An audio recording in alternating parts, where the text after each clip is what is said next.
It's 3 o'clock. We can get started. And so one, thank you all for your service on this committee. This is the first time this committee's met in nearly a year. Again, 2 new members on the committee. Dan Mawson has been on the committee since its inception. Although his appointment is really just through this cycle, this reporting cycle. So it will lapse pretty soon. Our goal today is just to introduce you to provide some background on what Measure A is and what the role of this committee is, and that's what I'd like to do, and then provide some financial information to you, walk you through how our budget reports work and read, and then talk about what I think the next steps are in terms of preparing a report based on the prior fiscal year's review of income and expenditures. These items, hopefully everybody was able to navigate what we sent to you. This is what, again, you'll probably forget by next year, but this is how the agenda packet comes to you. And these blue items are linked information that we hope you were able to find. It looks like, yeah, you found it.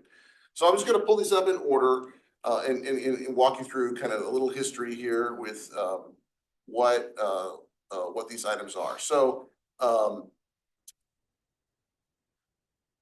in May of 2019, the district board of directors passed this resolution number 4, 2019.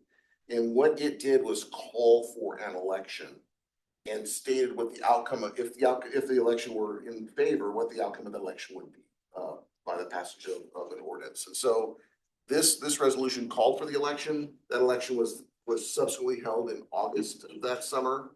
It became known as Measure A. That's why we refer to this as the Measure A Oversight Committee. Measure A, you're going to hear that probably quite a bit from me. So this resolution was approved by the board of directors.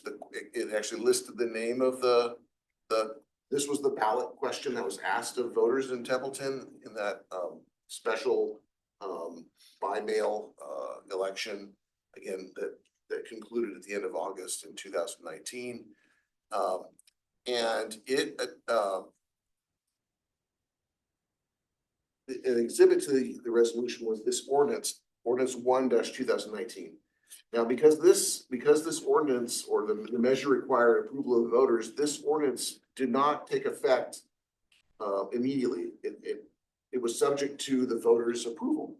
But since the voters approved Measure A, in other words, the Measure A required a two-thirds supermajority to be approved, we actually received about a 77% approval rate.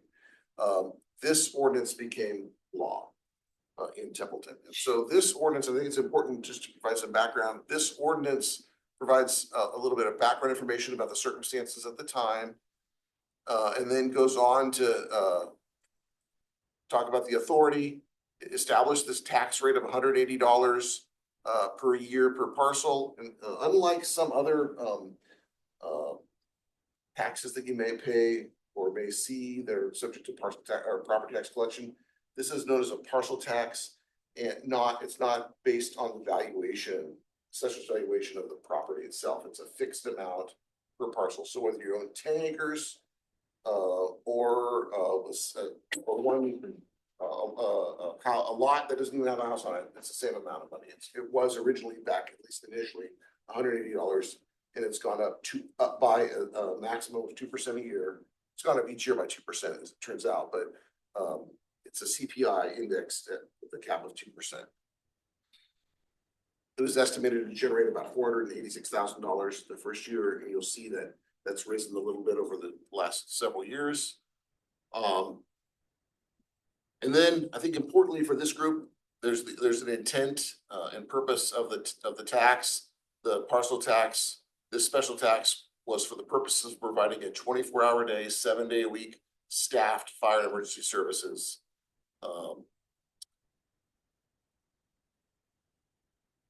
Then it lists some exemptions of parcels. So parcels, government-owned parcels don't pay the tax. So the school offices, a Caltrans office, or a caltrans parcel. We have a number of them that fall under one of these exemptions.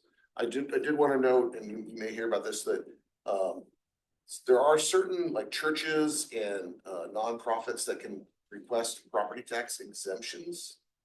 But this parcel tax did not exempt those by default. So, for example, churches in Templeton are subject to the parcel tax. Museums, things that are potentially don't have to pay property taxes, still have to pay this parcel tax, with the exception of these state and local government entities. Again, this was the ballot question that was asked, and then I think probably the most important item under this ordinance for you to understand is the use of the tax proceeds is defined in the ordinance, and this is again subject to voter approval. So the board cannot change the purpose for which the tax can be used. Only the voters can, since they are the ones who approve the ordinance. And I just want to provide a little framework. Up until this time, really up until 2020, Templeton didn't have a 24-hour staff for the fire department. We had a little bit of staffing that was during the daytime that was scheduled, and then in the evenings, the fire department members responded from their home to the station and then to the scene incident. And that caused two concerns that we were facing at the time. One, that there's a delay in response times. Response times at night were longer than during the day because firefighters had to get from their home or wherever they were back to the station and then to the scene of the call. And then secondly, there were some incidents where we had insufficient number of persons responding. At least one occasion where we had a missed call because we were unable to respond. We didn't have a firefighter available. And then there were a couple of incidences where firefighter responded as just a single person to the call. Both were quite concerning. Those kinds of circumstances were really concerning. That was one of many driving forces behind advancing with this property tax. Just out of curiosity, the fire station that's on Ramada, I believe. Yes. Can they help, to assist us back then, or were they? They can and did and do. Okay. They also have their own response area. The fire chief can get into this, but they're not always available to back us up or to even come if it's a call that necessitates multiple responses. Yeah, it's about a 50-50 shot right now. Really? Because they have such a large response area, and a good majority of the time, they're not considered what is called a hard cover station. So they want every time Heritage Ranch sends their engine out, they have to respond out to Heritage Ranch to cover them. And they do that same thing. Station 40 down in Panza, that area. So they are not, and to say the least, responses. And before Measure A, how was the fire department funded? So we're funded in a multitude of ways. Those still exist, primarily through property taxes. The district is a recipient of property taxes, and the fire department receives 72.5% of the district's property taxes. That's the largest source of funding. Okay. We can go through like for last year and we can talk about I was just curious. Previously. Okay, so there is under Measure A, there is. Yes, okay. This isn't the only funding source, but it was determined that there was this nearly $500,000 shortfall from where we were again back in 2019 to where we needed to be to provide some base level of 24-hour coverage. Again, so in 2019, there was not. We had some incentives to have firefighters spend the night, like stipends and whatnot, but we were not. Nobody was forced or scheduled or paid to be here 24 hours a day. Okay. We just didn't have the funding to do that, even a modest. And of course, there's a long history, about how how things operated even prior to that. The response model of from home to the station to the call was pretty successful in Templeton for many years, because there was a large, 20 or 25 people who were members of the department decades ago that were often in town and could respond to the station and could respond to the call. But it still was a little slower because they weren't already here. And I think that the important thing to take into consideration is back then, we were responding to maybe 500 calls a year. This year, we'll probably exceed 1,200 calls. So back, and I was a volunteer from 1990 to 2011. During that period of time, I was rare that we got woken up at night or something like that. Very rare, maybe once or twice a month. Is it because there were no incidences or was something? Yeah, it was There was just nothing. Okay. yeah, it was just Quieter. It was a lot Yeah. quieter. We just Yeah. didn't have the call volume that we have now. As opposed to now, we're averaging, 3 to 4 calls a day. It's just significantly busier. Okay. But again, the ordinance defined how the proceeds of the tax could be used, and it says, and I'll just read it. For the purpose of this ordinance, fire and emergency services shall include, but are not limited to, fire protection services, rescue services, emergency medical services, hazardous materials, emergency services, ambulance services, and other services related to the protection of lives and property that are critical to the public peace, health, and safety of the district's residents and members of the public.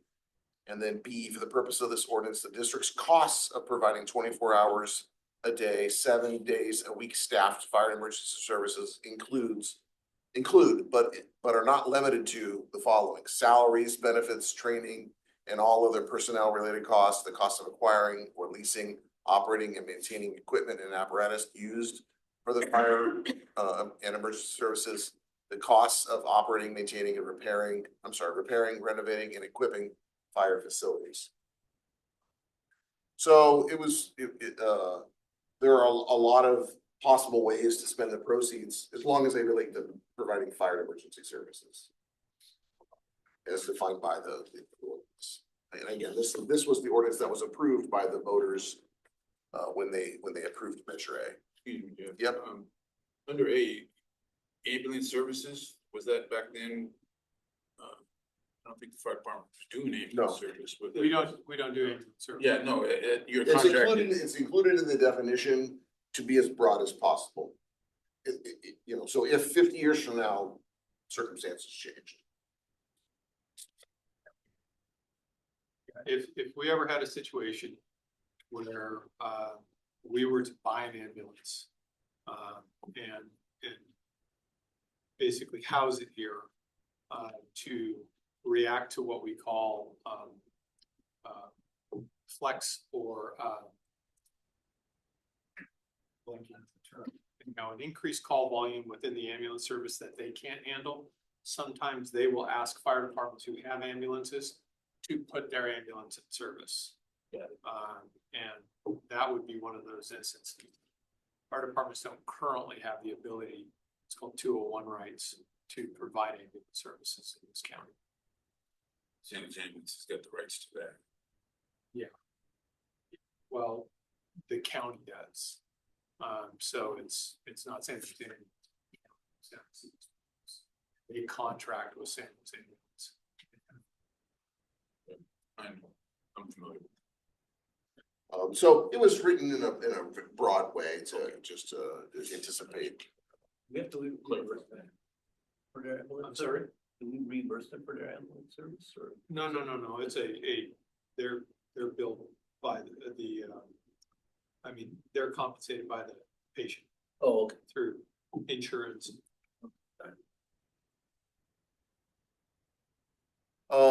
And then again, another important item that was developed in the ordinance is when measure was approved, it was conditioned upon having an oversight, citizens oversight. And this group is that oversight. So you are independent of the board of directors, independent of the district staff, and provide an opinion for the protection of the public, really, to the board of directors, but for public disclosure as to whether or not the district is spending its proceeds properly, essentially. So this group was authorized by the vote of the public back in 2019 when Measure A was approved. And so it states that the annual report that complies with the requirements of the government code section shall be filed with the district board of directors no later than January 1st for the prior fiscal year. This is a report that we send to the state controller's report that shows how much money was raised. Here's this. That's your office that prepares the report? Yeah, actually, figures we submit it. Okay. Submit the information. And then this Citizens Oversight Committee, this is where this group was formed, and the committee shall review and evaluate annual expenditures made by the district from the proceeds of the special tax. The committee may receive and review copies of the report prepared pursuant to Section 8 of this ordinance, may inspect all facilities and contracts entered into for which the special tax or will be expended. The committee shall consist of a minimum of 3 members. So thank you all for serving, because we needed at least 3. Appointed by the board of directors. To be qualified, you must be at least 18 years old and reside within the district's boundaries. And you may not, the committee members may not include any employee or officer of the district, any vendor, contractor, or consultant of the district. Essentially, the committee has to be independent. So this is essentially the ordinance again that came into effect when Measure A was approved by the voters.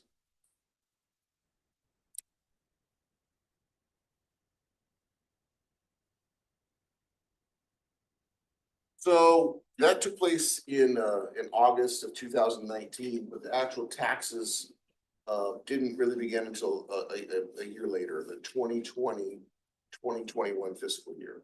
That was the first time we began receiving Measure A tax proceeds. So the first dollars in for Measure A were like a little over about a year and 4 months after the vote took place. That's just a matter of semantics with the way that property taxes are collected. So the committee's bylaws,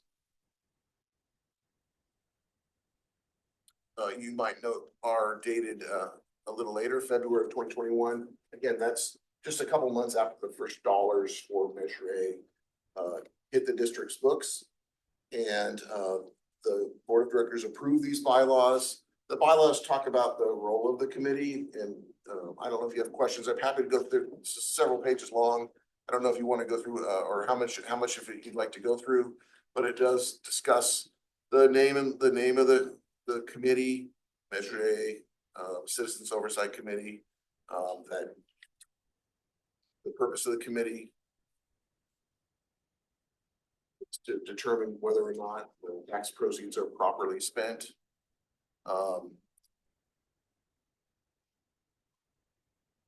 Committee shall review that the revenues are deposited in a separate account.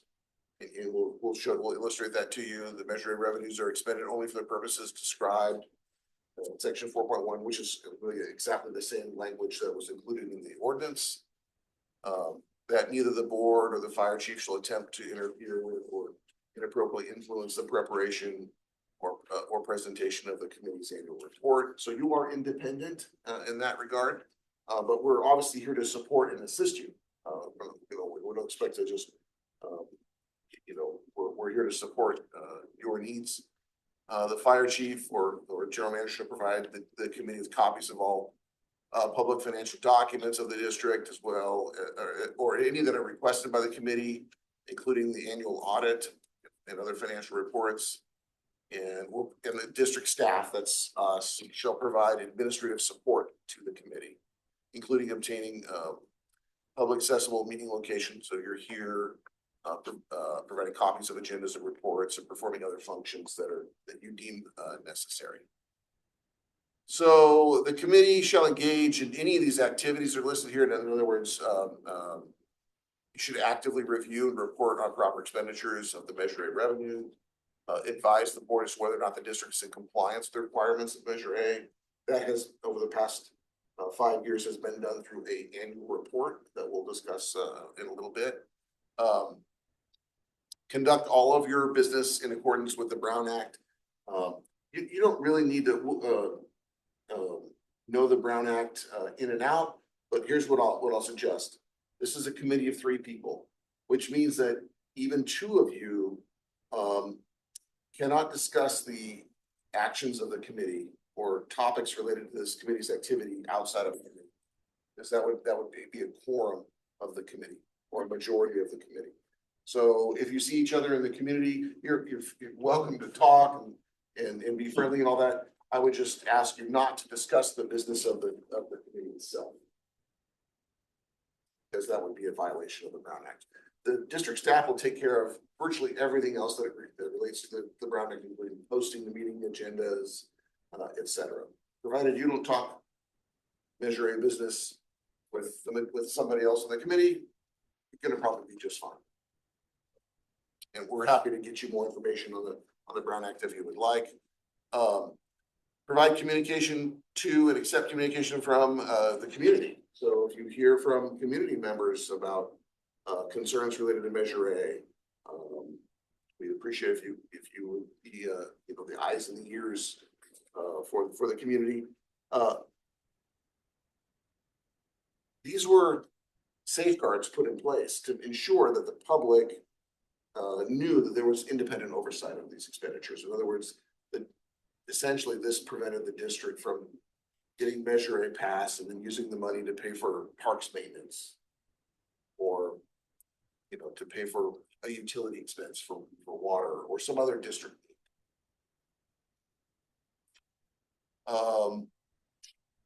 Your report shall be maintained on the district's website. All documents received and reports issued by the committee shall be made available to the public, et cetera. And they have been and are.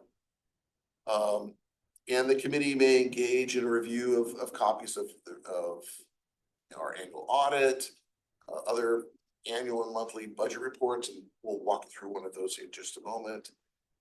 Again, inform the public on committee activities. And you have a right to review any documents you'd like, and I can show you if you'd like. I think we provide you what you need to do your job, but you can obviously get more information from the district as much as you'd like, or as much as you feel is necessary. But I don't want to overwhelm you with monthly reports if you really don't have to look at that until like the end of the year.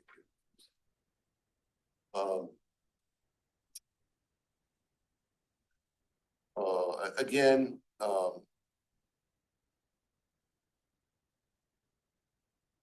the bylaws state that the committee has no jurisdiction over contracts or purchases, legal matters, personnel assignments, approval of parcel tax assessments, approval of agreements related to parcel tax assessments, or directing staff. So your role is kind of limited. The purpose is to ensure to the public that the district is properly, spending the proceeds of the tax. One piece that this is probably not, it's not on the agenda, but the 3-person limit has its drawbacks. So for example, I wasn't able to reach out to Mike or to Bill beforehand and welcome them, talk, do, kind of give them that kind of bias description. I realize it's not easy to get people to sit up.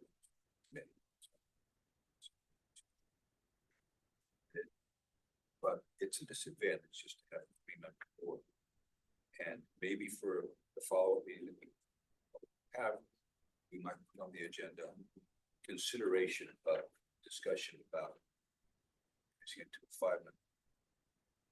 Likely as it is, but something is good. Yeah, and I would echo your even having 4 people would be beneficial because at least 2 isn't a quorum of the committee. And it also ensures that there's greater likelihood that the committee could conduct its business if somebody were absent. The district's not limited to 3 people, so the appointments could already be 4, 5, 6, 7. I mean, at some point it'll become impractically large. And again, it's probably not a concern that I've concerned myself with because we haven't had a lot of persons willing to serve. But absolutely, if there were no further applicants for the committee this year, so the 3 people that were appointed or the 3 people that are serving were the only applicants for the role. We're recruiting right now again for all district committee appointments, including the Metro Area Oversight Committee. So if you know people who might be interested in serving, I would certainly ask that you would inform them of this opportunity. The information's on the district's website. And if another person or 2 or 3 were interested in being appointed as soon as next month, they would be asked to apply. I think our deadline is about January 6th, about a month from now. And then they could be appointed to this committee and others. But in this case, and it's actually going to be quite necessary sooner than later because, again, we have one committee member whose term is lapsing. So we'll need another person, at least one. And ideally, there'd be more than one. And it's not, hopefully you'll find that it's not a heavy lift. The committee meets just a few times a year. It's not a huge, overwhelming amount of work, but I don't want to Dan's a better person to speak to that than I, because he's been on the committee. I've been here supporting it, but not on it. So that's just a thought. Is that ability to reach out to Bill? Yeah, you're right. It is. Register a couple of us to that'd be round. Quorum of, yeah, it's true. But I understand it's not easy. Well, but if you know someone who's interested, we'd love to get a recommendation.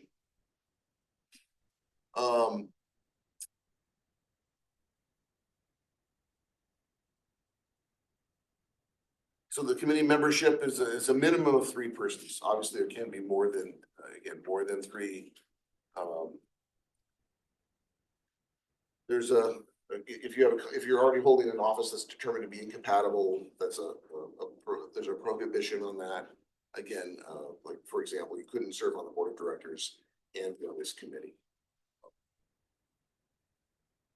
And it's a volunteer committee. The terms are for two years, with the exception of the very beginning when the committee first started up.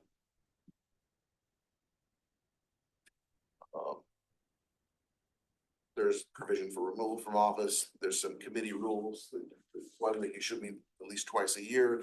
That's been sufficient. I think maybe the very first year we met 3 times just to kind of get started, but otherwise it's gone well. And just like you did when this time was selected, we will always reach out to you to ensure that you're available, give you some options about when to hold the meeting. And as long as you're generally around, not in Spain or Florida, we can make this and we're able to get this meeting scheduled.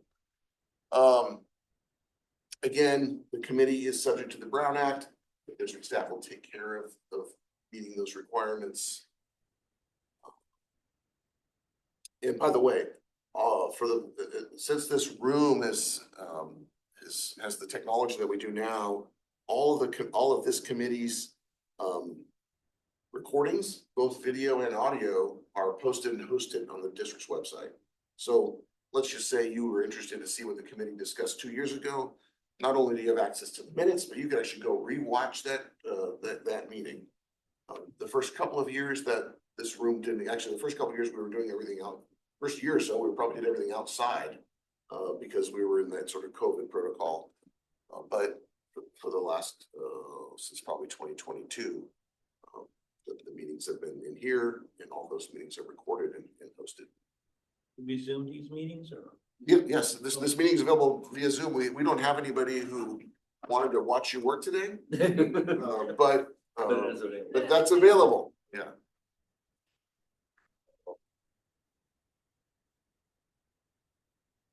Anyhow, I'm not, this just some expected members are expected to attend the meetings.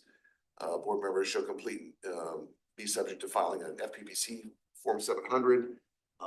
I don't know if we've sent that to So Williams already filing that. Oh, you're right. They were never. Beginning, it was never, no paper call. And it was. So. Okay, we need to add that to the conflict of interest code. Yeah. Next time we do a review. So this probably will only affect Mike, as William's already doing so because he's a member of another committee of the district. Form 700 is a financial disclosure. I'm familiar with that. It gets filed in the county's system. What I would expect next time we update our conflict of interest code, we'll activate that, and then the county does this on our behalf. We'll ask for the names of the committee members, and then they will send you a link directly. It's a 100% electronic system. It's not very difficult to use. William, you've done this the last year anyway for the Parks Recreation and Solid Waste Committee. Yeah. And then there are committee officers, and actually that's one of your very first activities here shortly is to make appointments of committee officers, a chair, a vice chair, and a secretary. I will tell you the secretary is the easiest of the options. Since there's 3 of you and there are 3 seats, if you're looking for the low hanging fruit, that's the easiest one because it's not the chair or the vice chair.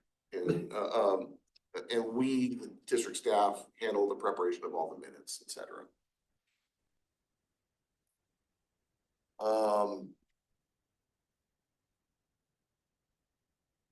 So the committee meeting agenda is all committee members.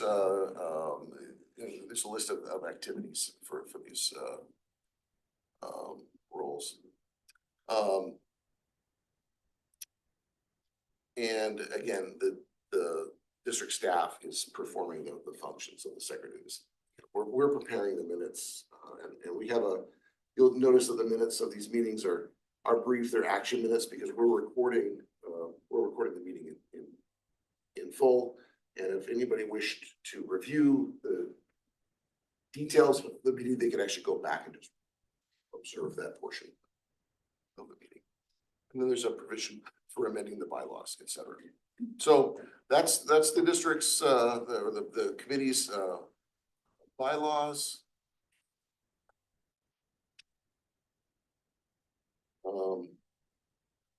And then I thought it would be helpful, and I included in here just to illustrate for again background,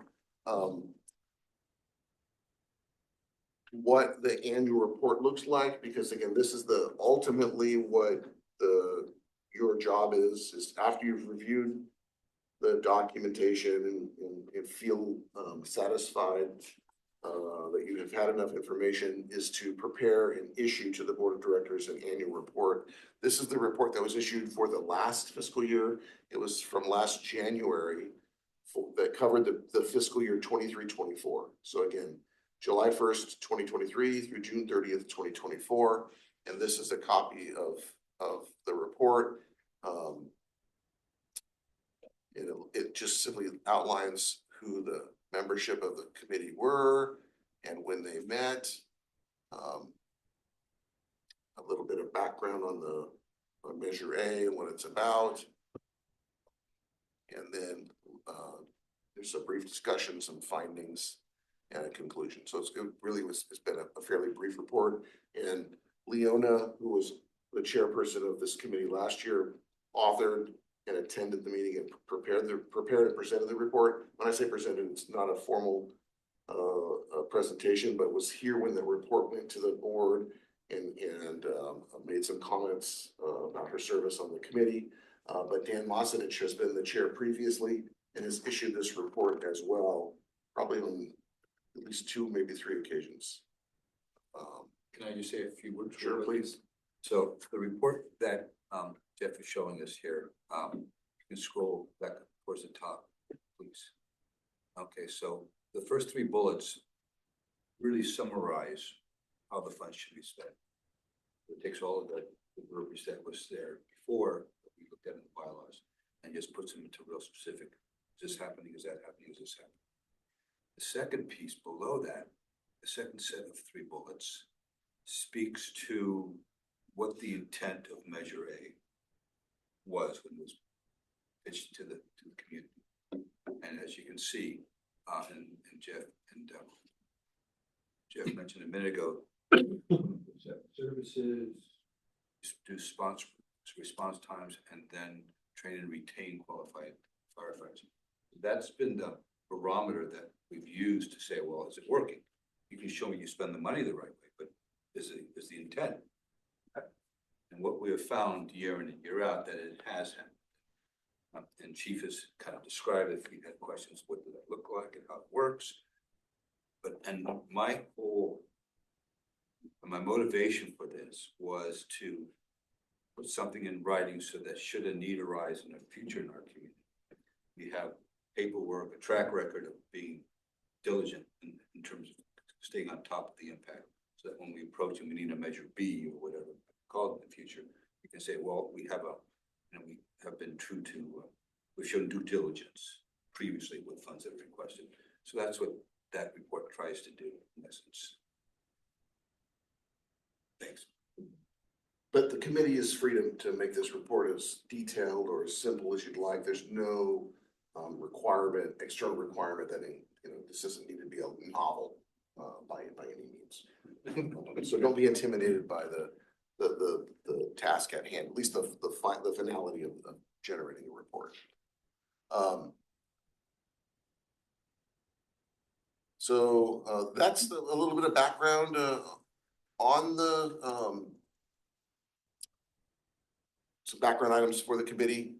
Your next agenda item, if you don't have any further questions on those, would be to consider appointment of a chair, and then a vice chair, and then a secretary.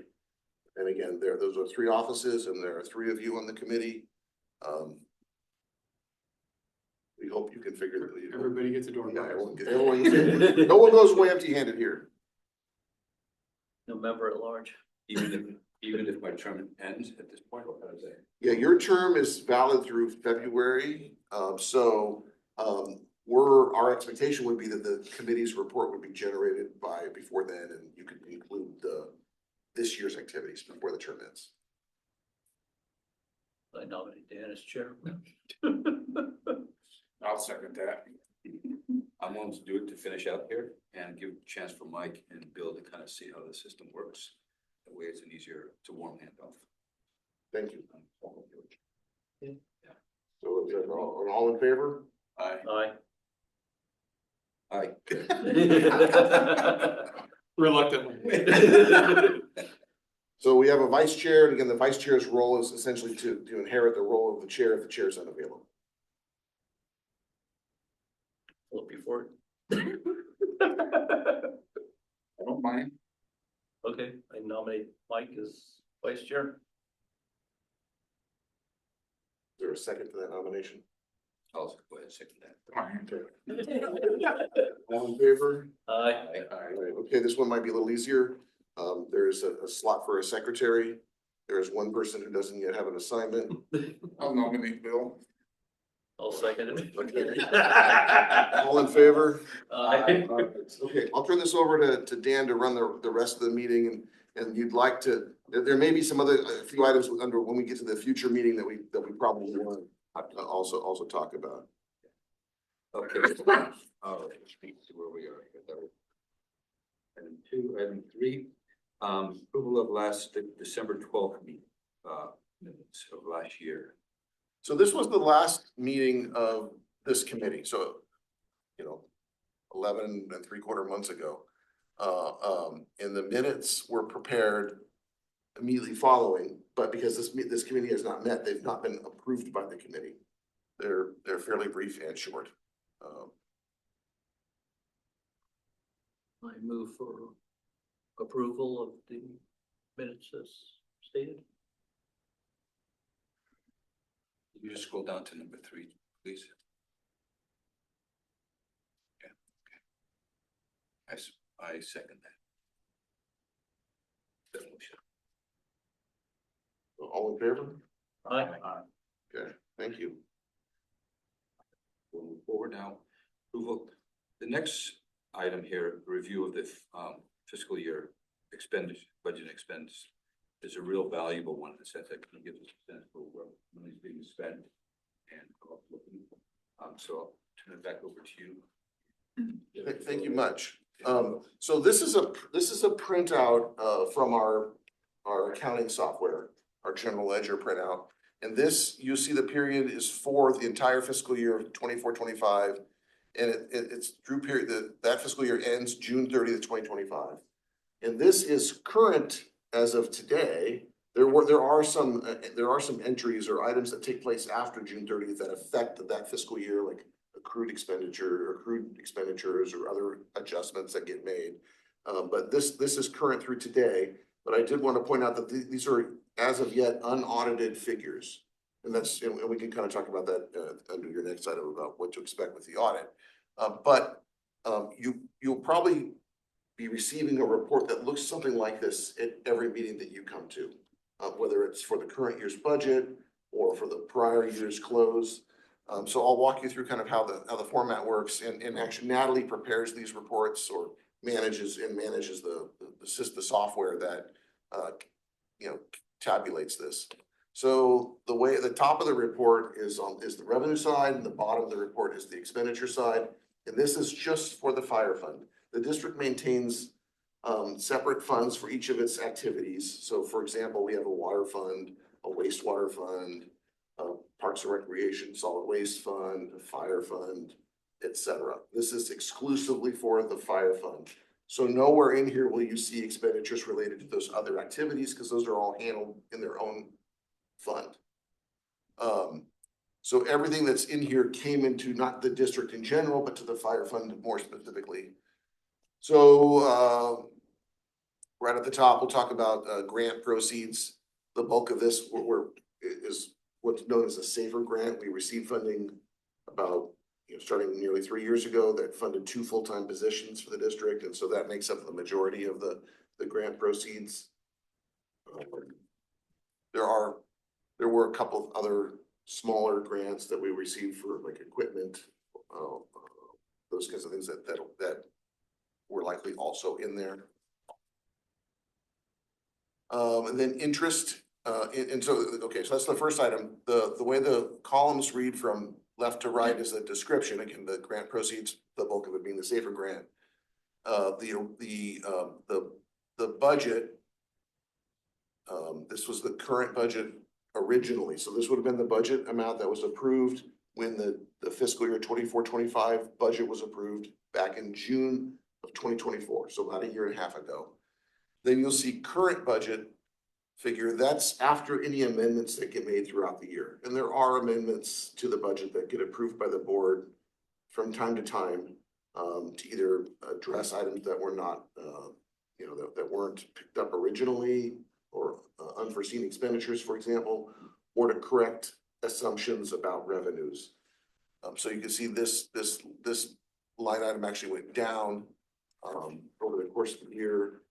I believe that was because we had some periods of time when we didn't have full-time engineers, the ones that were funded by SAFER, in those positions, and so therefore we were ineligible to receive reimbursement for the costs that we didn't incur for those individuals.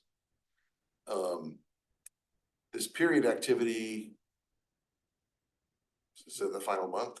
Yeah. Okay, so June of 2025, and then the entire fiscal activity, which is this is the figure that probably is at this point most helpful. This is the final amount of income for that line item, because it represents the entire fiscal year. If this report were for a shorter period of time, like 1 month, this would be just a smaller amount. And then the report just shows whether it was over or under, and then how much. So for example, you can see this 102%. That means we received a little over 2% more than we had budgeted, this figure here. One thing that always I got caught up in it, and I understand it a lot better now, is the transfers in and from accounts, because there was such a discrepancy as you look at their second to the right column. Allie, can you just briefly describe how that works? Sure. So transfers and on here, it's really kind of just a placeholder. but it's, if we have capital expenses for equipment or a truck or whatever, if it's a capital, expense, then we transfer money from our capital reserves. If it's, well, I should say, yeah, that's right. And then if it's like asset replacement, say we were replacing something in the fire station, maybe we're replacing a truck that we had previously purchased, then we would use asset replacement funds. So it's kind of behind the scenes. It doesn't happen on this budget form, but we do have a budget line item, just so we know how much it's supposed to be for the year.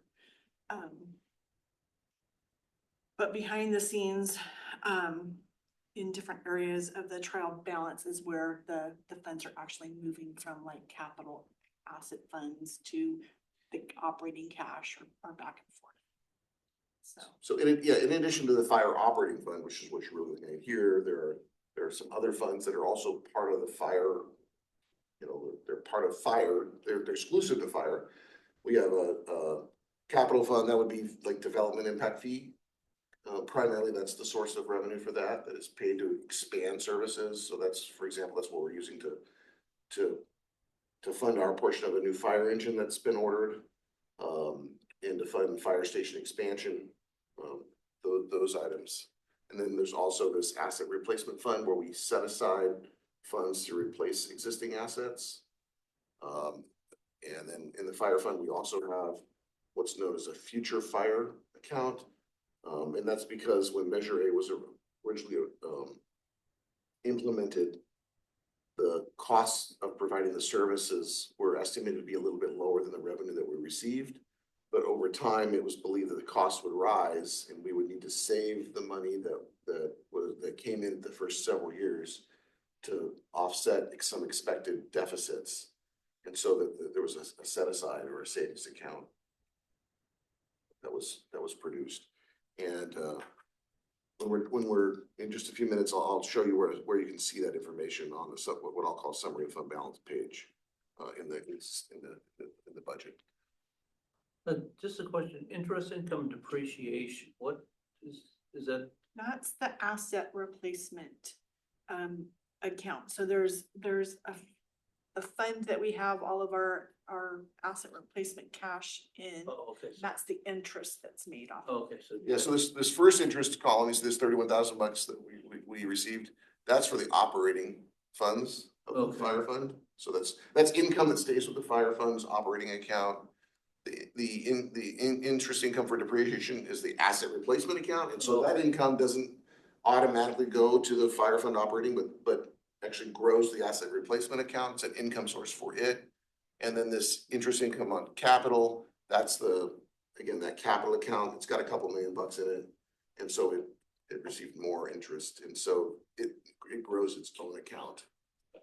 So like the capital outlay would have the $1 million grant that the department got from Carver Hall? That is not actually, well, part of it is down here where it says transfers in reserves. The 478, part of that. Yeah, well, we haven't actually received those funds. We received a grant, but the cash itself is a reimbursement. And so we prepaid for the engine using capital funds, but won't be eligible to receive the reimbursement, which funds up to 75% with a $1 million limit until the engine's actually received and put in service. So we had a cash flow to purchase. Yes. So we had capital funds to purchase that out of. We went ahead and did that for $1,004,000. And then, as the gentleman said, well, as soon as we take receipt of the engine, then we just basically turn that over to USDA for reimbursement, and we'll get that money back. The total cost of the engine equipped is going to be about 1.3, somewhere in that range. 1.25, somewhere in there. Chief, when are you expecting delivery? Well, hopefully we're going back in March to do the pre-con, and then delivery is, expected to be September, October of next year. 26, yeah, okay, coming up.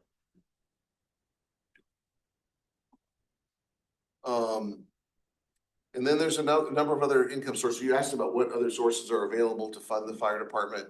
And so these, I'll walk you through what those are. The grants, of course, are one that can vary quite a bit. This miscellaneous income is also another one that can vary quite a bit. This $137,000, the vast majority of that is income related to our department serving on what we call out-of-county assignments. Assignments usually for a national forest or somewhere, it can be close, but that can take some duration. We get reimbursed costs for agreeing to send a staffed engine to those assignments. And this can vary quite a bit because it's kind of unpredictable about the need and our availability. So the bulk of that 137 was that type of work. We do get a little bit of money back from San Luis Ambulance. This is related to the ambulance contract, and it's a pretty modest income source. So to your point, William, on the ambulance, yeah, we don't ever pay them, but they do pay us. And it's basically, for lack of a better term, it's a stop the clock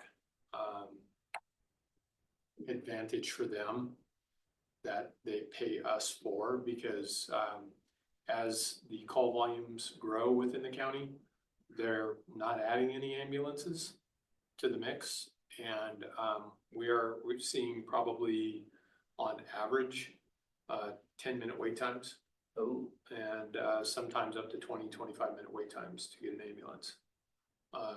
So our folks are there doing the life-saving stuff prior to the ambulance getting there. And it's something that the county chiefs are trying to address right now. And that's part of the ambulance contract that the county board of supervisors is voting on to go out to RFP. But it's something that allows us to stop their clock, which benefits the ambulance. So they pay us for that. okay. And then, so our EMTs are maintaining the patient until they get there. Correct. Okay. Sometimes they beat us on the scene. The majority of the time we're there well before them. The next, I just have one more observation. If you look at current total budget column at 2.6 million. Yeah. And if I discount the transfers in account money, then I presume, and you correct me if I'm reading this right, Measure A accounts for about 25% that's right. of the income into this account. So those are the funds that we're really Focused on. focused on. Right. And Yeah. keep in mind, 2.6, that's with the grant proceeds that will go away in February. The out of county. The out of county, exactly. So, It's really more than that. More than 25%. Our base budget, so to speak, or our base revenues. I'll just highlight a couple more of the more significant. So the district cell site revenue now comes to the fire fund. We own some property that has some cellular sites on it and receive rental income from that. Property taxes, this is, by far the most significant source of revenue to the fire fund. Last year, nearly $1.2 million. And then, again, the second to property taxes is Measure A.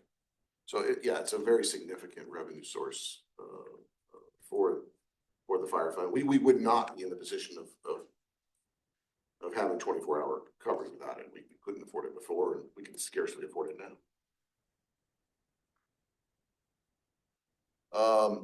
Then you'll see the list of expenditures, and these are quite a bit longer. I'll try to just highlight a few, just so again you get familiar with the way the table works, or the again, our, from left to right, a listing of services, and then the original budget, the amended budget or final budget, if you will. There could have been several amendments made. And then what was actually spent throughout the entirety of the fiscal year and how that relates to the budget. So you can see in salaries, our final budget was $712,000. We ended up actually spending $701,000. And I do want to point out, when this is salaries, this would be salaries for full-time employees only. Overtime, again, we started out the year with a $63,000 budget. That was amended primarily due to out-of-county assignments. There were also some, last fiscal year, also some unexpected leaves that inflated the overtime budget. And then concluded with about $128,000 overtime expenditure. This GASB 101 expense is new, and it's not necessarily something that you should be concerned with, because it's not our actual cash expense, but we now have to book compensated absences. So the value of vacation and sick leave on the expenditure report, but it's not actually funds that were expended here. That was an adjusting entry here. Then there's a number of the one that I want to highlight is this line that says reserve firefighters. So we supplement our full-time forces with what we call reserve firefighters. They're essentially part-time employees, part-time firefighters for the district. They're scheduled generally, although they can also supplement for like these out-of-county assignments and in some rare cases, maybe some callbacks. But generally they're on a schedule and serve daily. Not the same person daily, but we have a reserve fire under our current staffing model. We have a reserve firefighter on duty all the time. So it's a significant line item. But they are district employees, are just categorized a little differently. And then you see all of these costs related to, the FICA in unemployment, workers' comp.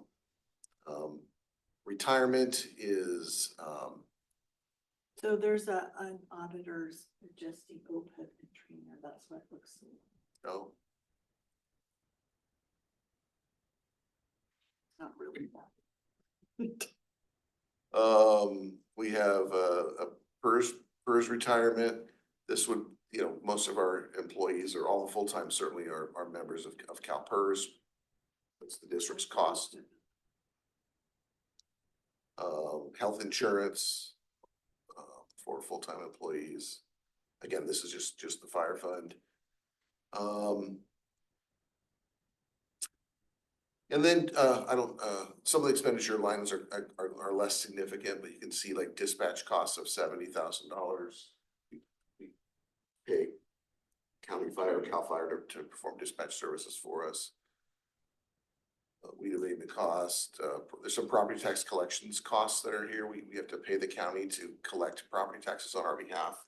They take a little sliver. And I want to highlight some more significant ones. Supplies of $72,000. The term supply for the district can be pretty broad. Anything from papers and pens to computers, or anything up to like $5,000 is often coded as supplies. So that's not $72,000 worth of paper and pens. Yep. A couple of thoughts. First of all, anywhere here showing the need to replace equipment like canisters or PPE, Safety. personal protective equipment? yes. Yeah, That's so- been conversation. Yeah, so that all typically goes into supplies, or it's a one-time purchase type thing. We do a lot of that through what's called the VFC or VFA or VFC grant. And we get a lot of our equipment done, and it's a 50% grant, so it does cost us a little bit, but we do get a lot of equipment through that. But most of it comes into supplies out of our operating budget where we replace our hose, you know, any small tools, that has to be budgeted for every year. We do have a very serious concern coming up. Well, not coming up, it's here, with our SCBA's. And they're falling apart. And SEB. self-contained breathing apparatus, sorry. So that's the packs that go on our back, we wear the masks to be able to go inside these very smoky environments and not die. And so those packs are starting to fail on a regular basis. And we just had one recently fail right before one of our guys went into a situation. Had to take it off, replace the pack, delayed us. Yeah, that's something we're gonna probably have to address this next year. You know, there was a situation recently, in the last year or so, of tanks, just refilling tanks. Some tanks need to be filled more often or something. Hydroed, yeah, Okay. so, those tanks, the tanks that we do have, we have several of them that will, what's called term out, because you cannot hydrostamp them any longer after 10 years. Yeah, and, don't quote me on the 10, it might be 15, but they're at their max. And so those will then come off the inventory and we're gonna have to purchase new tanks. But essentially right now, we're looking at about 200,000 to replace the packs that we need. And that'll come off the supply line item. I'm not sure where it's coming from at the moment. Okay. Yeah, Typically, items that are not coded as supplies unless they're $5,000 or less, per item, but it'll depend on what's actually. that'll be one of those one-time purchase line items that is closer to the bottom.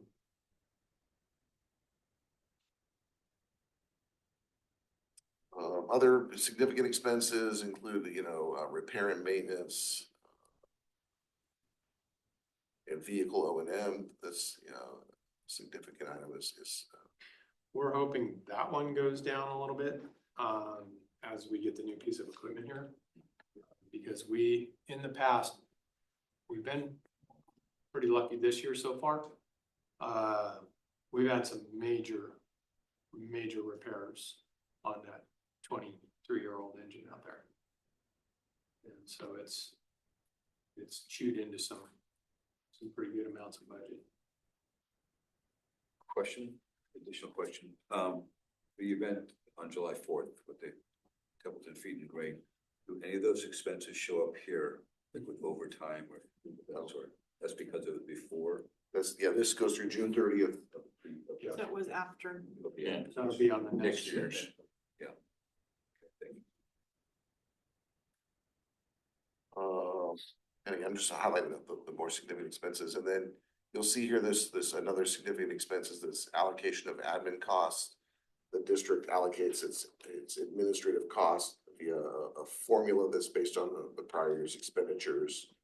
And so this $321,000 was the fire's share of the admin fund costs for that fiscal year. So it's a significant. Capital outlay, is it? That's the fire truck. That's a fire truck, okay. Yeah. 1.1. Yeah, 1.1, okay, got it.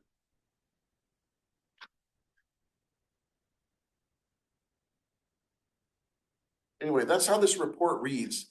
I will tell you that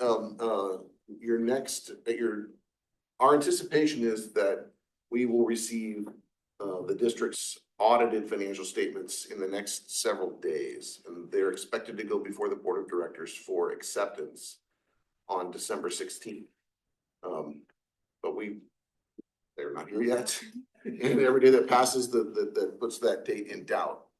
The financial statements don't necessarily match the level of detail like that this report shows, but you will be able to see an audit of the fire fund and its expenses for the year.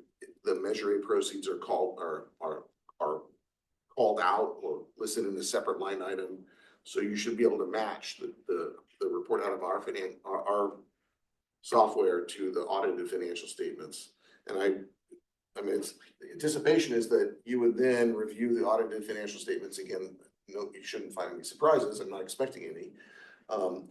So that you have a reliable independent source to tell you what funds came in and how funds were expended. Again, the level of detail will not be it won't be as broken out as this report shows. But the total should match by fund for those activities. So our expectation is that at your next meeting, you'd be able to review the audited financial statements, and we can walk you through how to interpret those, or you can interpret those figures.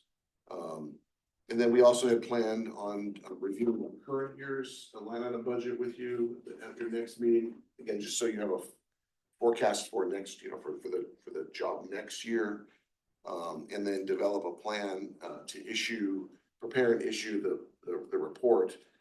Ideally in January, it could be as late as February if that amount of time were necessary. And I think something kind of came up, which is if particularly the new, all the committee members, but particularly the new committee members wanted to do something like a fire station tour or something more in depth with what we have, you might find it helpful when you talk about expenditures and some of the challenges that we're facing to have more of a firsthand look. We can program that into the next meeting, so that's part of the meeting. And again, doesn't necessarily have to participate in that again, but could. So we could program that into your next meeting agenda if you'd like. Otherwise, as Dan mentioned, the two new members really couldn't come and do that together because that would be essentially a quorum of this committee, and so it requires a notice meeting to do that. I guess the question is, we want to prove that fire tour as a part of our follow-up. I would enjoy that, but I don't know, is that a waste of time or is it? I don't think it's ever a waste of time.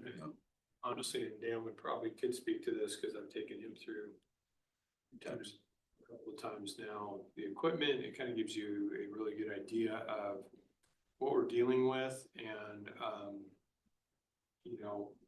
kind of our budget shortfalls, and where we're really lacking. And I think it's super important to understand that we're not flush with money and we're gonna lose positions in February when the SAFER grant goes away. And the significance of losing those positions means decreased care for our community. Is there an update on the next generation of that grant? Ironically, just yesterday, we had our county chief strategic planning, and I guess there's a glimmer of hope still left for this year's, because one of the other departments that put in for it, in the South, 5 cities, reached out to somebody they knew and said that they still have not given all of the awards out yet. And that had to do with the government shutdown. So, they're trying to catch up, FEMA is, on getting those awards out. But we had a department in the county that already received their award. So, if that goes away, that means we're cutting position. yes. It's a real, you're aware of, yeah. And likely to be a couple of captain level positions, is that? No, the captains are secure. It would be the 2 SAFER engineers, if we don't move some things around, presented to the general manager, 4 different options, for staffing models. And, we're still working on the specifics on that. Okay. Yeah, and then my impending retirement's gonna impact some of that too. I'll just ask, what's the date? July 10th. Okay. I think a fire tour, fire facility Yeah. tour is. Yeah, we can certainly add, Good with that. I'm good with that, I mean, my experience in the fire department, yeah, okay. Just to see it.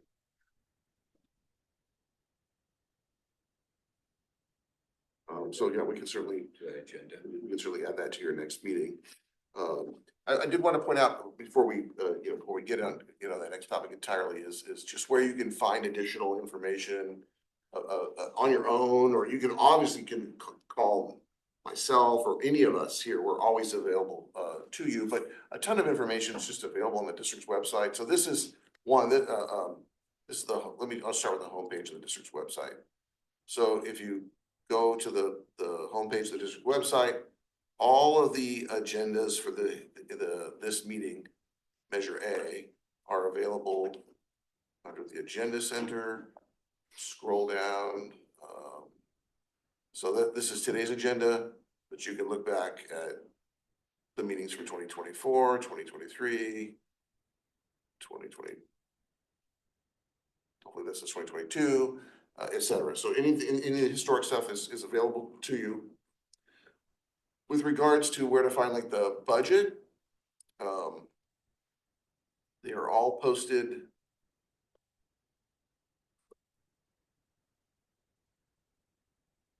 I find them here. There's more than one way to get it, but under district transparency, you can scroll down to the budgets for the last like 12 years are posted here. The current year budget is here. There was just some brief mention about these other sort of other funds of the district besides the operating fund.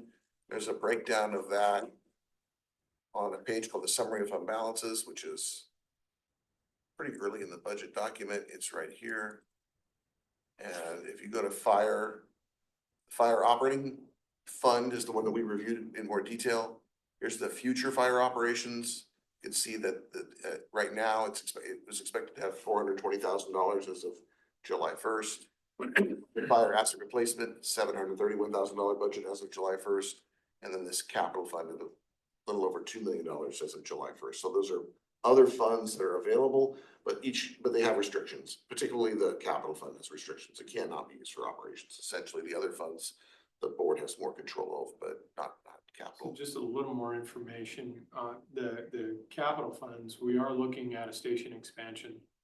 And currently it's, under review through the county. We've submitted plans, to then get a permit to do the addition to the station. And if I'm still here and you guys do the tour, we can show you the plans and what that looks like. It's a pretty modest expansion.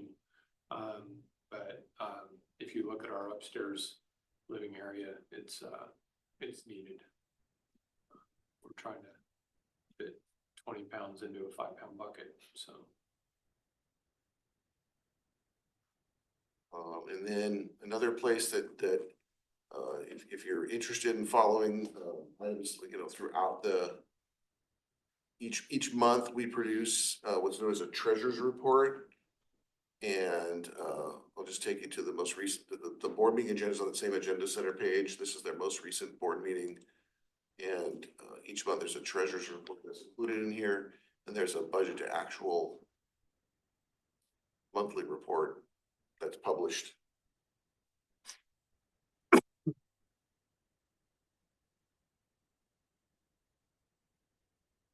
Sure. It's a big file. It's moving slow.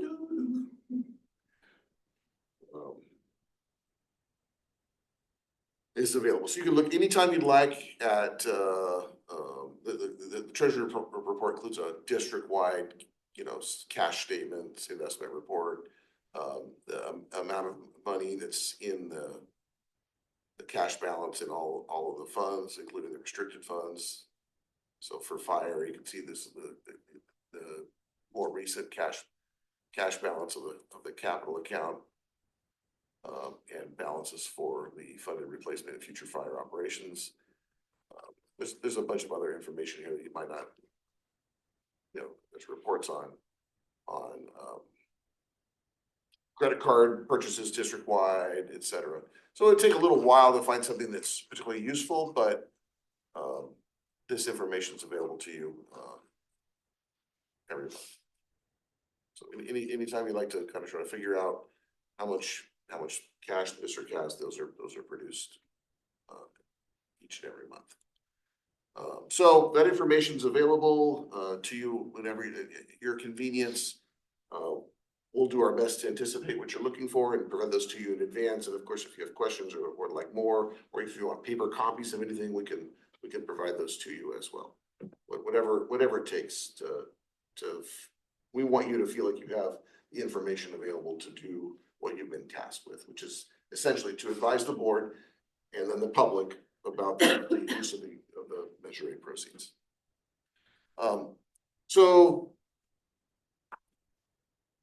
So kind of, I think that's kind of where we are. We'll certainly add to our expected list the fire station tour.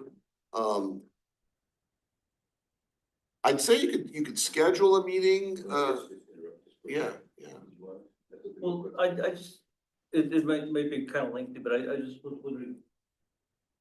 Like, you said that your people need that personal protective equipment.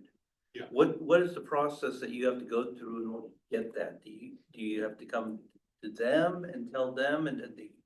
Yes. Oh, okay, So essentially I have to request it. It's something that's.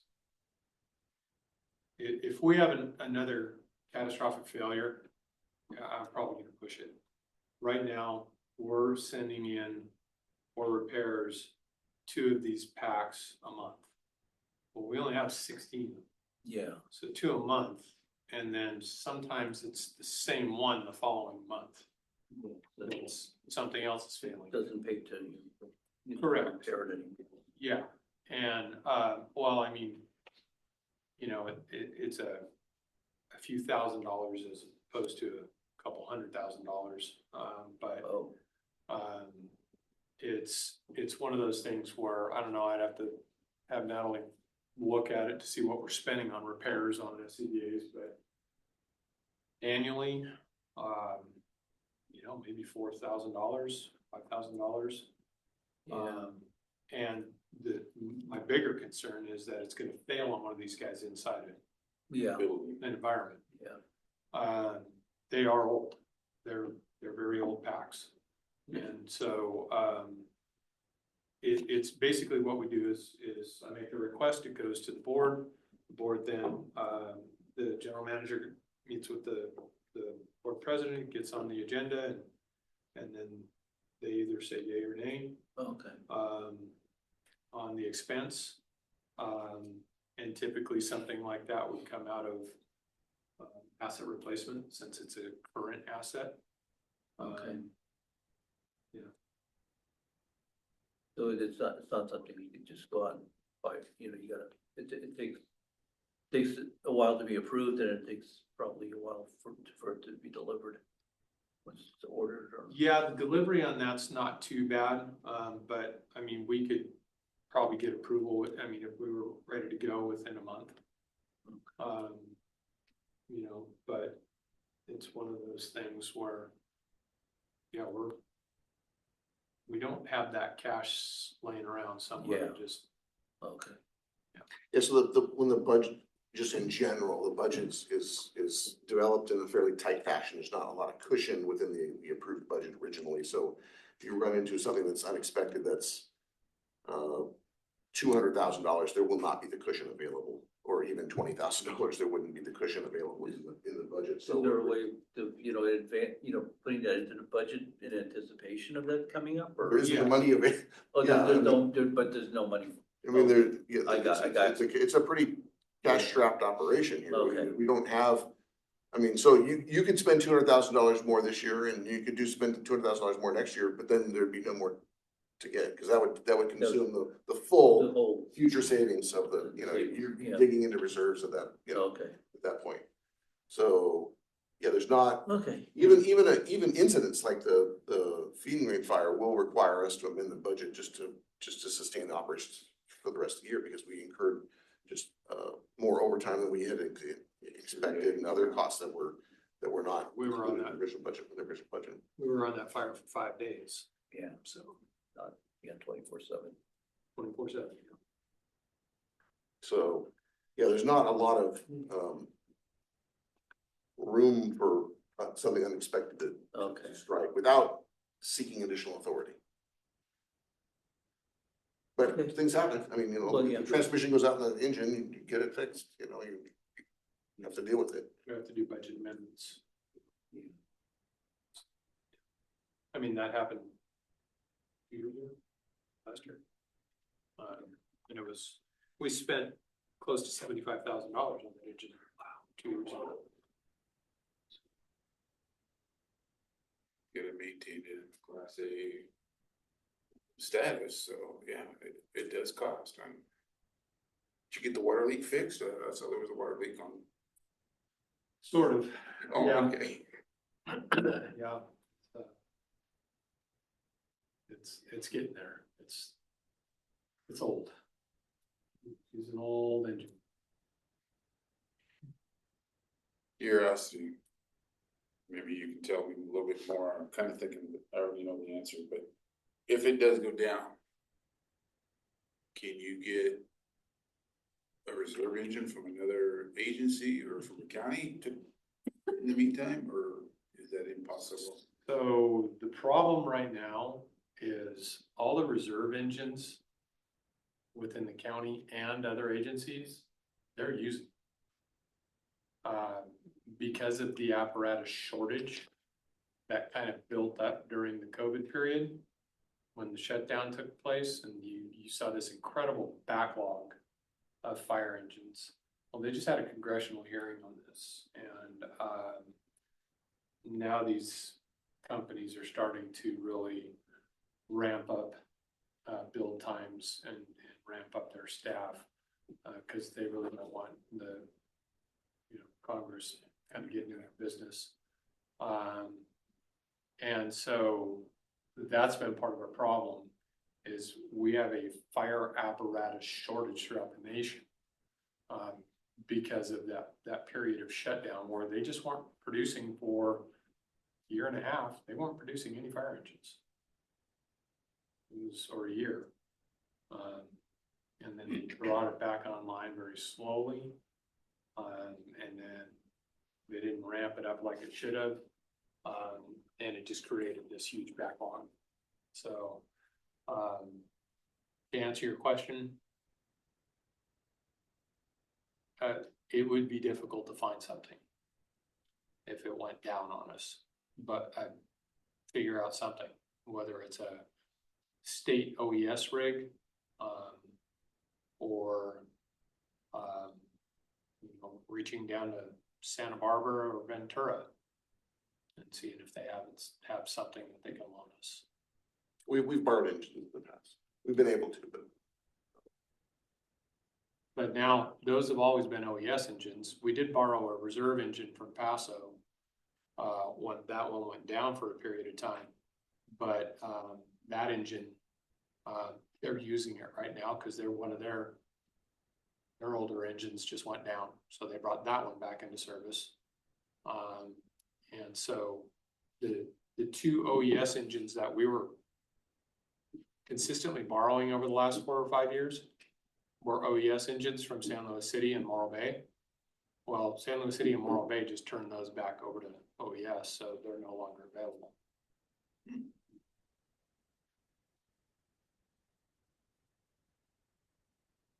But it makes it interesting. When we get the new engine, what's gonna happen? Are we gonna, That will be a reserve. it will be a reserve? Yes. But Yeah, that's been my intent since I got here is turn that into a reserve engine. Obviously, that thing's gonna have to be replaced in 5-10 years after that. I don't think it'll make it 10. What about you, 7160, what's the status with that? That's a newer engine, 2019, 2020, basically. It runs well. And it's probably got another at least 10 years before we gotta start looking at reserve status for it, or looking at a new type 3 for that also.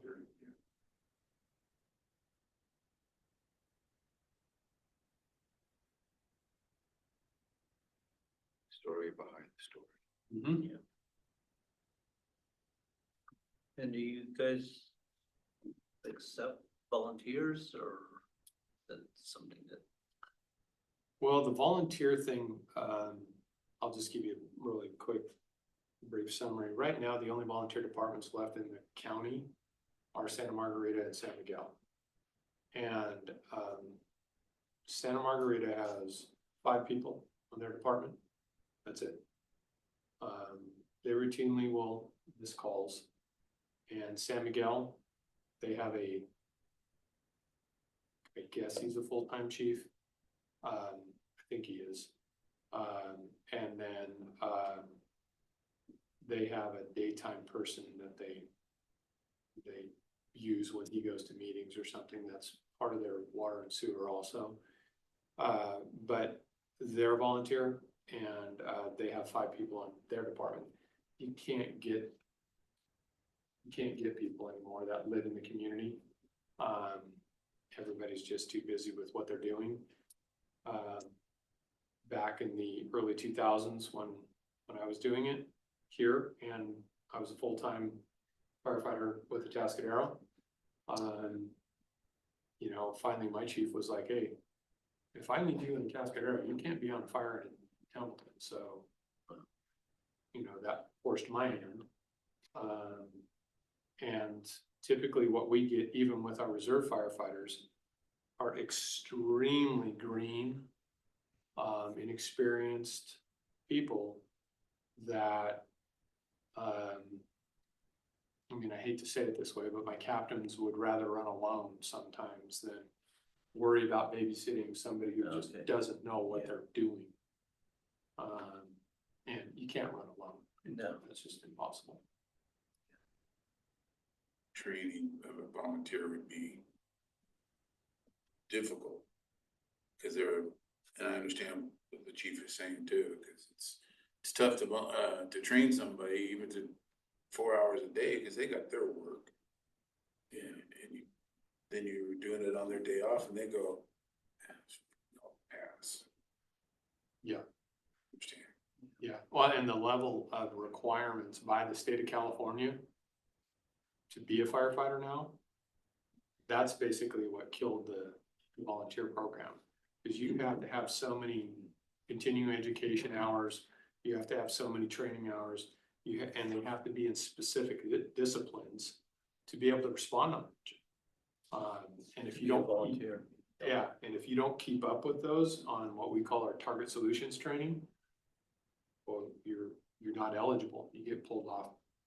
You know, we've had full-time guys that have had to sit down on overtime and complete training to be able to then go back on the floor. So it's very difficult for volunteers nowadays. It's just the state of California has really made it almost impossible. Thank you. Jeff, you want to speak to the future pieces? Yeah, so again, we've been able to conclude the committee's work within 2 meetings each year.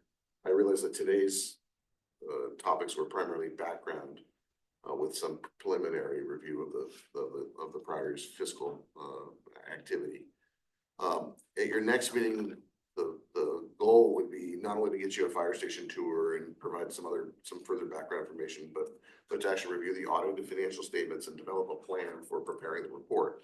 Now, in my world, ideally this report would be prepared for presentation to the board on January 20th. That's not a hard and fast deadline, but our board meets just once a month, and so if we miss that January 20th meeting date, the next one's February 17th. As you can see, the report isn't super detailed, and so if this committee met early enough, you could prepare that, you could develop a plan and provide some perhaps authorization to the chair of the committee to issue the report. if it can be done in time, but there's not a lot of time, especially with the holidays, to make that happen. We don't yet have the financial statements available.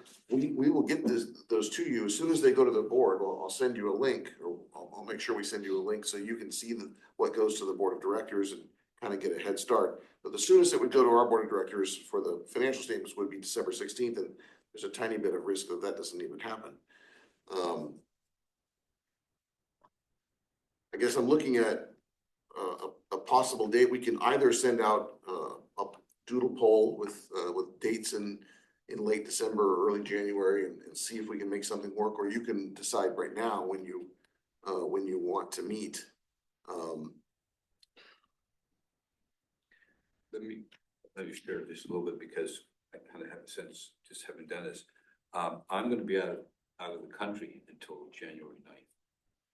And, but upon my return, I can envision us a meeting soon enough so that we can make some decisions. And I'm willing, if the team were to support me, to write up the board presentation. And I see January 20th is viable. It'll be a quick turnaround, but it's viable. So would something as soon as, like, just to make that happen, was only really a few days to if we're gonna make the January 20th board packet, that report would need to be kind of finished by, like, let's say the 15th. Are the members of this committee available, say, on January 12th? That's a Monday. It's a Monday. I'm good. I'm good. Can we tentatively set, you know, if that, this room's usually available Monday afternoons. We tentatively set like a 3 o'clock on the 12th then? I will be You'll be probably not available, not available. but, It's a but, week after my surgery. thank you. Or we just say, let's just aim for February. Yeah, well, I mean, I really, we could either do the station tour at a later time, or we could find out who's on duty on the 12th and it's up to, you know, what do you? Yeah, no, I mean,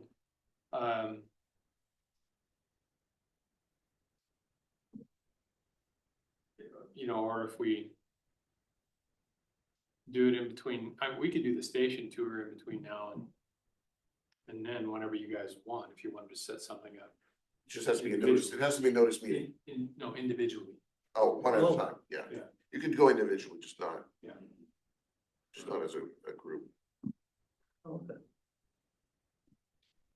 That's what people prefer. Yeah, that's what you guys prefer. I'm open to whatever is the easiest. You know, whatever was best for you, if you wanna take us all, you know, separately, that's fine.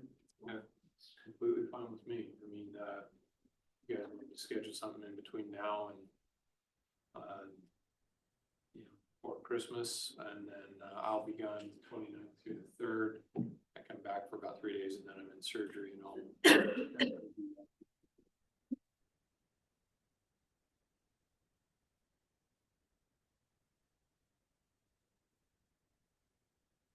So you won't be available for January 12th. That is, stands the stage. Maybe. I mean, there's a chance. Okay, but is that an issue for us if chief isn't available? I'll have one of my captains sit in. Okay. So, It shouldn't be for the financial review, okay, but it might be for more operational issues, but which are really gonna be off agenda. yeah. I mean, the item that we really need to do, you know, finish the report is more of a financial review, and get the committee's delegation to somebody to prepare a report, based on that financial review. But, you know, so I'm comfortable moving forward. Because there is a kind of a narrow window. If we miss those couple of days, you're looking at another month. We do run into a little conflict eventually with Dan because his appointment lapses in February. And so would technically no longer be the chair of this committee, but at that point. Don't be looking at me like that. Hey, the vice chair takes over. Well, let's give it a shot. Okay, Let's give it a we'll shot. set out a save the date for the 12th and you know what? you know, you don't have to do it. I mean, ultimately, if you feel like there are questions that are unanswered, you don't proceed, and we'll schedule another meeting and we'll keep it going. This is, we'll do this on your schedule, or at your pace.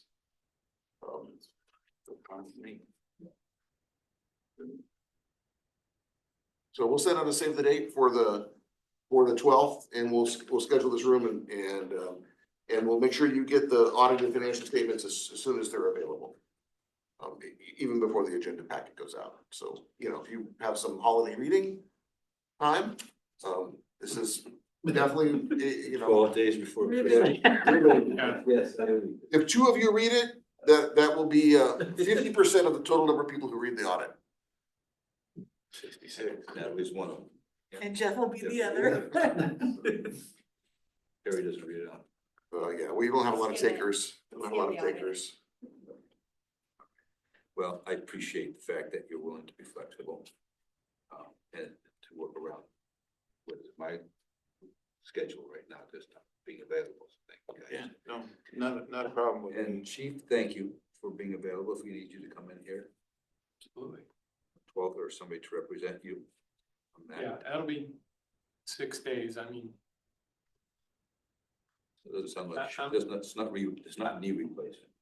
no, it's Well, it's a repair, so. But then I might go back to back into another surgery, so, but, I think 6 days I might be gimping around a little bit, but works. be able If to it do it. works. Thank you for being flexible. Thank you. You guys are cool. Thank you for staying with us and getting us on board here to me today. Harry, that was really good. Thank you. Naturally, Natalie, with all the detail here, and Jeff for just kind of sitting in the driver's seat of the bus here. Well, whatever it takes. We appreciate your service. It makes a difference. Thank you. So I think at this point, there's no other business to be attended to. We'll adjourn the meeting at 4:36.